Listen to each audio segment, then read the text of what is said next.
Le Seigneur soit avec vous. Évangile de Jésus-Christ selon saint Marc.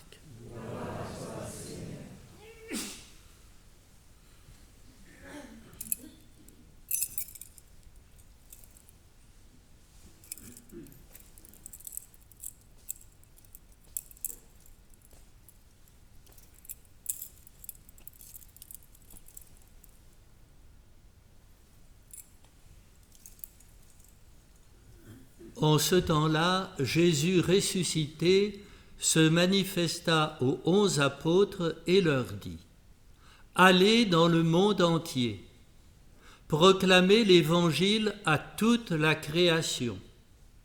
Celui qui croira et sera baptisé sera sauvé. Celui qui refusera de croire sera condamné. Voici les signes qui accompagneront ceux qui deviendront croyants. En mon nom, ils expulseront les démons. Ils parleront en langue nouvelle. Ils prendront des serpents dans leurs mains, et s'ils boivent un poison mortel, il ne leur fera pas de mal. Ils imposeront les mains aux malades, et les malades s'en trouveront bien. Le Seigneur Jésus, après leur avoir parlé, fut enlevé au ciel et s'assit à la droite de Dieu. Quant à eux, ils s'en allèrent proclamer partout l'Évangile. Le Seigneur travaillait avec eux et confirmait la parole par les signes qui l'accompagnaient. Acclamons la parole de Dieu. Frères et sœurs, nous venons d'entendre saint Paul, dans ce passage de la lettre aux Éphésiens, nous dire que notre vocation de chrétien, notre vocation à la foi en Jésus-Christ Sauveur, notre vocation nous a tous appelés à une seule espérance. Et comme je le rappelais au début de notre célébration, on pourrait dire que la fête de l'Ascension est la fête de l'espérance.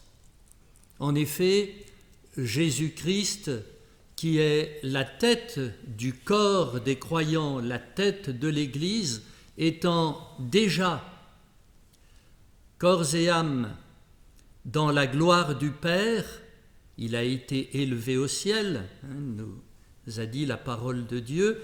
Alors nous aussi, les membres, si nous ne le lâchons pas pendant cette vie, si nous restons unis à lui, notre tête, alors nous aussi, nous serons élevés à la droite du Père. Et en ce sens, la fête de l'Ascension est bien sûr la fête de l'espérance. Alors regardons un peu les différents textes que nous venons d'entendre. Ils sont, comme d'habitude, très riches. Je me bornerai à en choisir simplement quelques extraits. D'abord, nous voyons qu'au moment de l'ascension du Seigneur Jésus, les disciples regardent, bien sûr, ils le voient s'élever et ils restent, le regard tourné vers le ciel, bien qu'il ait disparu à leurs yeux. C'est cela l'espérance, c'est regarder vers le haut, c'est regarder vers notre but en nous appuyant sur les promesses du Seigneur, en nous appuyant sur la résurrection de Jésus, en nous appuyant sur ses paroles. Le Seigneur Jésus, après leur avoir parlé, dit saint Marc dans l'évangile d'aujourd'hui, fut enlevé au ciel et s'assit à la droite de Dieu. C'est donc un appel à continuer tout au long de notre vie à le regarder. Mais voilà qu'il y a comme des troubles faits qui interviennent. Selon le récit de saint Luc dans les Actes des Apôtres, voici que devant eux, alors qu'ils sont en train de regarder, se tenaient 2 hommes en vêtements blancs qui leur dirent : « Galiléens, pourquoi restez-vous là à regarder vers le ciel ? » Je disais en plaisantant, 2 troubles faits interviennent. Mais c'est le Seigneur qui parle à travers ses anges et qui dit aux disciples, bien, vous savez où est votre Seigneur, mais vous êtes encore sur la terre. Alors, ne restez pas là, bouche bée, à ne rien faire. Rentrez dans la ville. Et il y aura même plus. En quelque sorte, ce qu'il leur est dit à travers les paroles des anges, c'est « Allez, au travail, il faut continuer la mission à laquelle vous avez été initiés avec le Maître et par le Maître lorsqu'il vous envoyait 2 par 2 dans les villages annoncer la bonne nouvelle du royaume.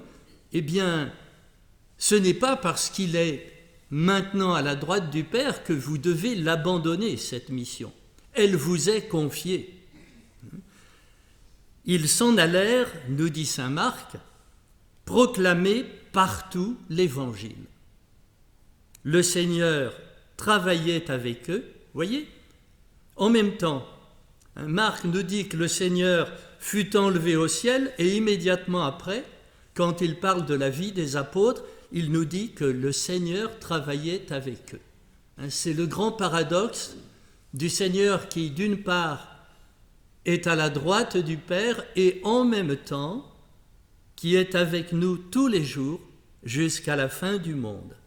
Ils s'en allèrent proclamer partout l'Évangile, le Seigneur travaillait avec eux et confirmait la parole par les signes qui l'accompagnaient. Et en effet, c'est ce que le Seigneur lui-même leur avait dit immédiatement avant, allez dans le monde entier, proclamer l'Évangile à toute la création. Et attention, n'allons pas imaginer que ces paroles n'étaient que pour les 11 apôtres qui restaient. Non, cette parole de Jésus continue à résonner dans l'Église. Cette parole continue à résonner dans nos cœurs de baptisés. Et à chacun d'entre nous, aujourd'hui, le Seigneur dit encore « Allez, va dans le monde entier, proclame l'Évangile à toute la création. » Et selon le récit de saint Luc, Jésus dit, c'est le premier texte que nous avons entendu, « Vous serez mes témoins à Jérusalem, dans toute la Judée et la Samarie, et jusqu'aux extrémités de la terre. Vous serez mes témoins à Chabeuil, à Montélier, à Montméran, à Pérus, et on pourrait continuer. Vous serez mes témoins partout. »